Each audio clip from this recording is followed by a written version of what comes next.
Hello friends, welcome back. I'm Beth, here to help you fulfill your potential in meditation. As most of you know, I don't have just one method that I teach to everybody, like one size fits all. Instead, I much prefer to teach people one-on-one. And the reason is that you're all different.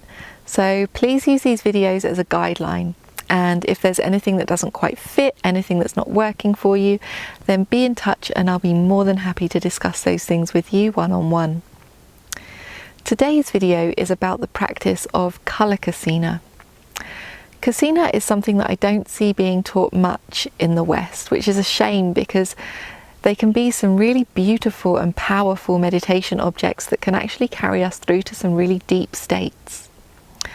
The word kasina itself is difficult to translate into English.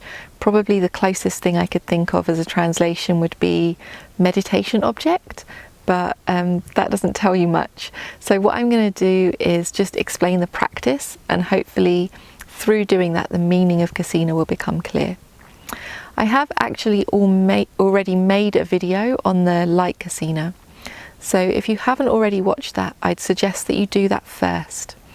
The reason is that the basic structure of the practice for light kasina is the same as the structure for the color kasinas.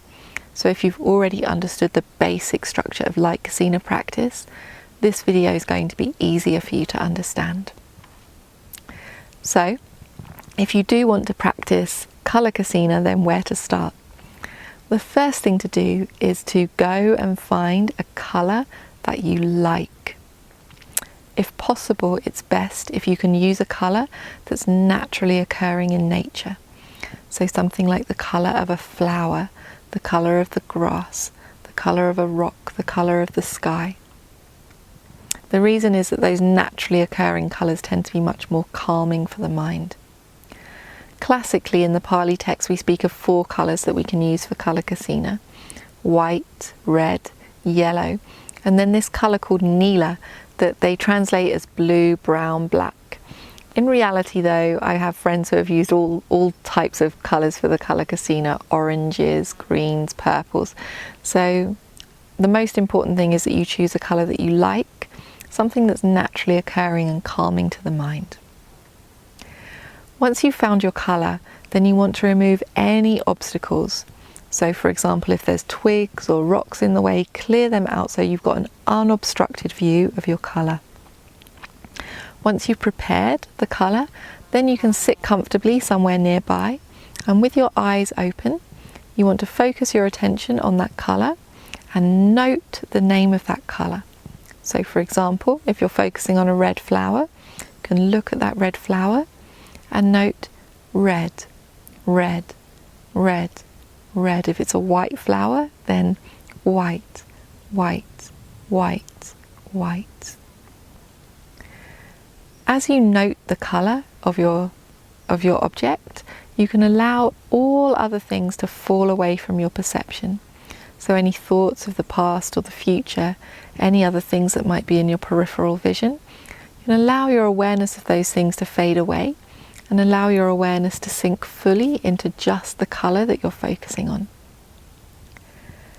As you do that, after some time you might notice that if you close your eyes, the perception of the colour remains.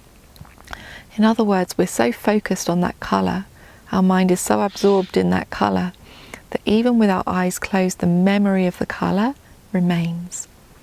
At that time we can continue our color kasina practice with our eyes closed. So we close our eyes, the perception of the colour remains, and we simply continue to note, in the same way as we were doing with our eyes open, the name of that colour. Red, red, red, or white, white, white, whatever colour we're using. With our eyes closed, as we focus on our colour, we can hold that colour in our awareness at a comfortable size and a comfortable distance. So we don't want it too near, not too far, not too big and not too small. Comfortable, so that it's easy for us to sustain our awareness on it. If our color kasina becomes unstable, then we can go back to practicing with our eyes open for some time until it becomes stable again. With our eyes closed, When our colour kasina is stable, then we can practice expanding our kasina. When we expand, we want to expand in what we call all 10 directions.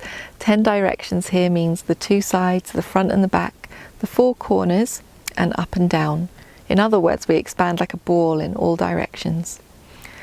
When we expand, we also want to set the amount that we're going to expand. So for example, may my red expand by this much in all directions. And then with our mind, by the power of that determination, we expand the red in our awareness. Once our colour is expanded, then we can hook our attention on a piece of colour inside the expanded colour, and we keep our attention there. Again, we want to choose a piece that is a comfortable size and a comfortable distance. And as we hook our attention there, we can continue noting the name of our colour. When our mind settles down, we can then expand a little bit further. Okay, now may my colour expand this much in all directions. We can expand a little more. Once we've expanded our kasina further, we can then again choose a piece of colour inside our colour, hook our attention there, and continue to note until our mind becomes stable. We can continue that process of gradually expanding our colour, step by step, until we've expanded up to infinity in all directions, so until we've completely filled our awareness with that colour. When our kasina's fully expanded to infinity, then again, we choose a piece of colour inside the colour, we hook our attention there, comfortable size, comfortable distance, and continue to note the name of our colour. It can be sometimes that when our mind becomes really calm, we can continue to focus on this piece of colour without the noting. If that feels like something that you're able to do, then you can just allow the noting to become silent and maintain your focus on that piece of colour inside the colour. That piece of colour inside the colour is then our meditation object that we use to carry us into deeper states of meditation, even through the jhanas. So that's a lot of instruction that I've given there. For the colour kasinas, what I would suggest is that now you get off of your screens, get out there into nature, find those colours that you love. Colour kasina can be a beautiful, enjoyable practice, so it's worth actually giving it a go.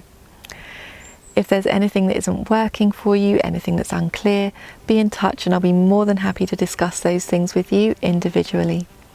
There's a remainderless ending of all suffering, so let's not waste time. As most of you know, I do all of my work on a donation basis, so I encourage you to support me either through Patreon or through my website. You can find out how to do that just in the information under this video. Thank you so much for your support. Wishing you the best with your meditation.